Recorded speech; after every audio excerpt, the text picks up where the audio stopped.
Yeah, welcome back to Balanced Diet of Teletainment. And with the show done day, very, very casual so far. We don't take newspaper review, and we don't give all the information where you fit see if you go vendor stand. Now, come on for newspapers, we get some very, very casual guests in the house.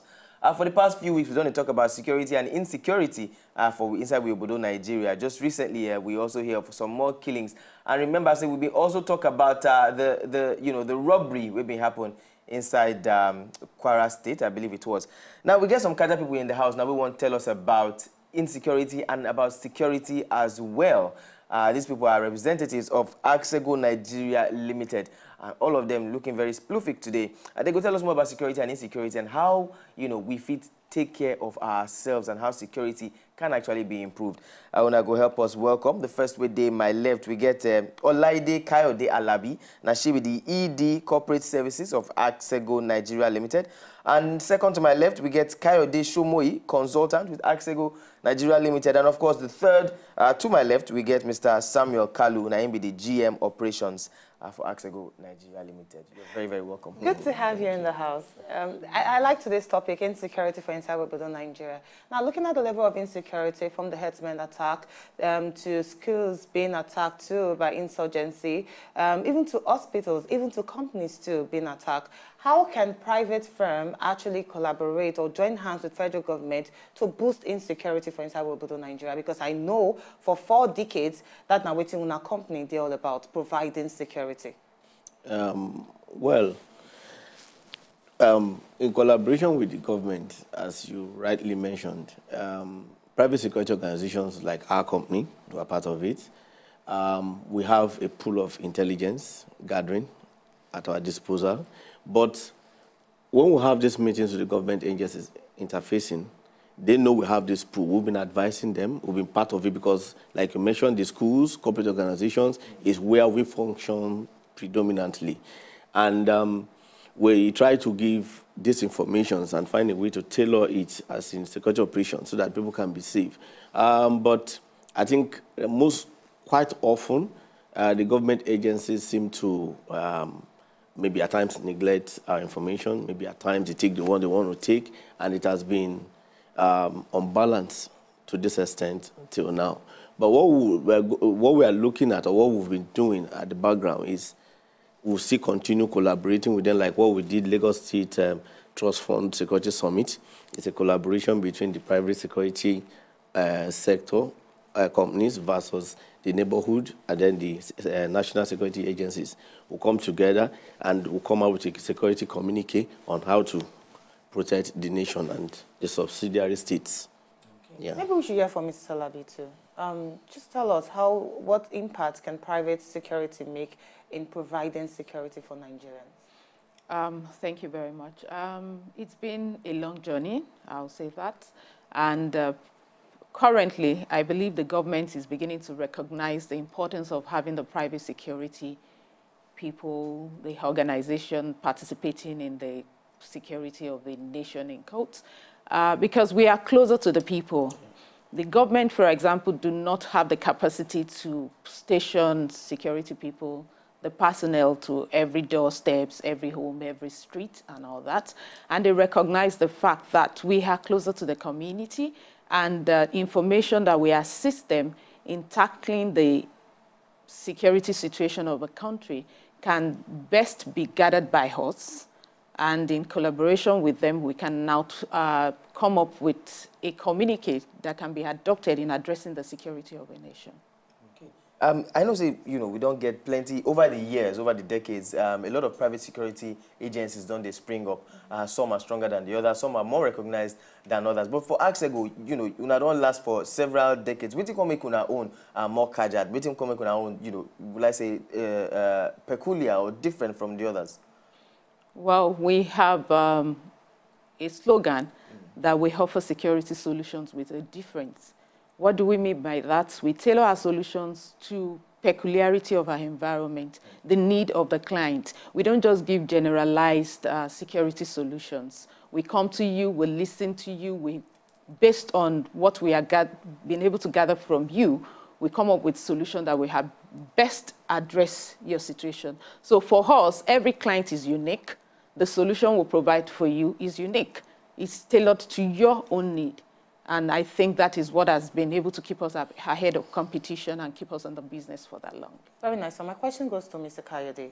Now, I actually try to do a little bit survey for my own, meet some private schools to ask them why they never, because due to the insecurity in schools, and especially secondary schools and even university, why they not actually buy into patronizing private security. And one of their major challenges, we say it is expensive for you to go ahead and get the services of private securities. Are they right? Well, it depends on who you're talking to. Security, like many other business expenditure, requires some degree of prioritization. If you really have your risks assessed and what the security company is telling you is that you need a security firm to take care of your security, then it's something that's worth looking into. What happens oftentimes is that an incident occurs and suddenly people realize, oh, we actually do need security here, at which point it's a bit too late. There's also an issue where people don't buy into what the professionals, the security professionals, are telling them. In a lot of cases, it is not required to have security guards on site. And that's what Madam Kayode Alabi was saying earlier. It's not every time you pick up the phone to talk to a security company that they say, well, we'll send you 2 guards, we'll send you 3 guards. The needs have got to be tailored with what is provided. Sometimes it could be just security cameras. It could be mobile patrols. It could be security guards on site. So there are several dimensional ways of taking care of security needs. A person or an organization that dismisses security presence will do so at their peril. You need to talk to professionals. And that's why Axego is the leader in the business. Okay, let me bring you back on something where you just talked. Now, you said several dimensional ways of tackling security and insecurity. Now, we know, say, still across borders, across this dimension and ways of tackling security, insecurity don't graduate from physical insecurity to online data breach and all. Axego, I don't, put her inside any kind of virtual security or insecurity, as the case may be, even though it's not very popular in this part of the world, but it don't spread gradually, and before you know, the ripple effect will be felt here as well. Anything like that? Yes, Axego has invested massively in tackling cybercrime. Yeah. And like I said earlier, most of what we do is not just physically putting guards on site. We have an organization that we partner with abroad who do monitoring, a bit of tagging, for our clients. And perhaps Mrs. Alabi can buttress that point. Okay. In recent times, because of the level of insecurity and the multidimensional faces to the crime that we have now, we recognize the fact that we cannot do business the way we were doing it. And because of that, we have partnered with some companies abroad. We have Tractic Solution with us. And physically, the guards don't have to be on site. We can actually manage and monitor what is going on in the premises remotely from our control room. And information gathered from the control room is also backed up with our partners abroad. Let me speak with the GM operation, Mr. Samuel Kalu. We don't hear of cases when there is an alarm, the security guards are the first people to run off because they want to actually secure their life. Tell us on our process in getting these security guards. Do they need to be educated, or they need to be like in the security force already? Just tell us the process. Well, we have a standard. We have a standard of recruitment and a level of qualification for you to be part of us.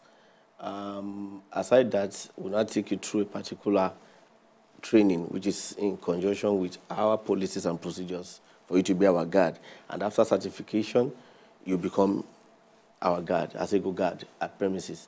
Now, what we do is that we take them through emergency, that what we call emergency response and even emergency evacuation. So when we have issues at location, like you mentioned, they are the vocal and focal point for clients. So they are the ones to take charge of that situation, and they are the ones to direct clients on what to do, because they are the ones, because that premises is their responsibility. Again, the issue of, like you mentioned, that they run away, no, they don't do that. They take charge of the situation. And as they're taking charge of it immediately at the location, we have network to our control room. We have incident network even to the police. So they call these institutions, and then we respond immediately. In fact, at the office, we still have a backup responding team. We respond immediately wherever the location is. So our guards really take charge of incidents at location accordingly. Okay, and are the guards also trained on the use of firearms? For now, by the regulations of the country, private security companies are not allowed to use arms for now. But private security institutions, we are looking at it by bringing up grading of guards. We'll get there, but for now, it's still a regulation that we are not into. Okay. They're not allowed to use arms. Sorry, I just want to bring in that question. They're not allowed to use arms. Now, let's talk about the Dapchi schoolgirls adoption. Okay. Let's talk about the Chibok schoolgirls adoption. Let's say now there was a collaboration with the federal government and even private firms to secure schools, especially in the northern area. Now, you people are not allowed to use arms. How will such scenario be averted? Well, basically, intelligence gathering, information would have averted that matter, because if the private security company were not armed, then in collaboration with the national security agencies that are armed. So we have a barrier, security barrier. Now the private security, being in charge of the location itself, gathers information, because we gather information about the environment, peculiarity of that area, what could happen, what could go wrong, and then in support of the national security agencies, that could have been protected. But this, as we see the scene and the scenario, there was nothing like that. In fact, if you go back to that information, you'll see that the national security agencies were even informed. Though it was a rumor, it was denial, but there was nothing done. So it was just, there was no proper security information or intelligence to have averted that issue. Okay, Ma'am, I would like to ask, now there's been this back and forth about, withdrawing police security escorts from so-called VIP individuals in the country. And there's been an argument. Some people say if we command the police security from them, so the private security where we get, they're not capable of providing the amount of security, the kind of security that people need, particularly the VIP people, again, in quotes. What do you think about that? Is that true? Do you think private security operatives can or cannot provide the amount of security necessary? I believe we have the capacity to do that, because really, most times when we make noise, when we go around, do we actually get attacked? And if you have intelligence at your disposal, you have information, you will have done your casing of the environment you are going to. And this is what we do for some of our clients. They don't actually require armed men to cover them when they are going anywhere. We do pick up of people coming from abroad, and we take them safely to their location, because we would have done our homework, put some people to gather intelligence around that area, spot the bad spots along the line. All these things are very important. It's not every time that you shoot guns around before, carry arms before somebody can go somewhere safely and come back. So I think we have the capacity to do that, and we handle it perfectly well for our clients. Okay. And Mr. Kayode, government participation and support, or lack of it, what has that been so far over a few years? Well, sometimes it works perfectly.